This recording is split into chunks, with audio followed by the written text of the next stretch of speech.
আপনি এহেন কোনো প্রতিষ্ঠান নাই যেই প্রতিষ্ঠানে দলীয় নিয়োগ দেন নাই। একটা বুয়েটের ভিসি বানাইছেন যে ভদ্রলোকের কোনোদিন একটা বিভাগের প্রধান হওয়ার সক্ষমতা ছিল না, শুধুমাত্র আপনার দলকে সার্ভ করে দিকে তাকে ভিসি বানাই দিয়েছেন। আর বাকিগুলো না বললাম, প্রত্যেকটা প্রতিষ্ঠান ধরে ধরে দুর্নীতি দমন কমিশন ভালো লোক পান নাই, আপনারা সার্ভ করে দিকে আমরা দিতে পারেন নাই। আর আপনি কি খুঁজেন? আপনি সারাদিন ধরে ভাই এত দলীয় নিয়োগ ধরে ধরে দেখানো যাবে। এত দলীয় নিয়োগের পর দেখেন আপনি যখন প্রশ্ন করছেন তখন বলছে কি স্যার দিকে খালি জামাতের লোক, ইন্টারিমের সময় তাই বলতো। আরে ভাই ইন্টারিমের সময় জামাতের লোক ছিল, এখন আপনারা এরকম সমালোচনা করতেন? উনারা করতেন। আমরা কেন করব? আমার তো সুযোগই নাই করা বলার।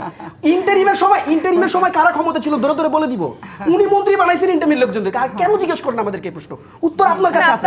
আপনি ওই যে ল্যাপটপটা একটু গুগল করেন যে ইন্টারিমের কারা কারা উনাদের ক্যাবিনেটে আছে, উনাদের এবং মানে সেক্রেটারিয়েট আছে, পেয়ে যাবেন ভাই। এগুলা বলতে মানে এখন তাজ্জব লাগে, কত বলা যায়।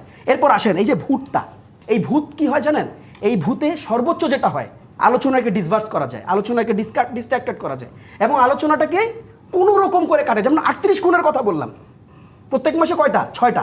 দেখছেন আলোচনাটা আনছে আপা আনবে না, কারণ এটাতে তার কোনো জবাব নাই।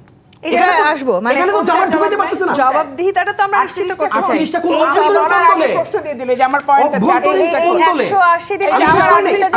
দেখেন এরপর আসেন, আপনি তো 38 খুনের কথা বললাম, পরে যাই খালি ঢাকা আইনজীবী সমিতি ভবনে হামলা ছাত্রদল, একেবারে নিউজ।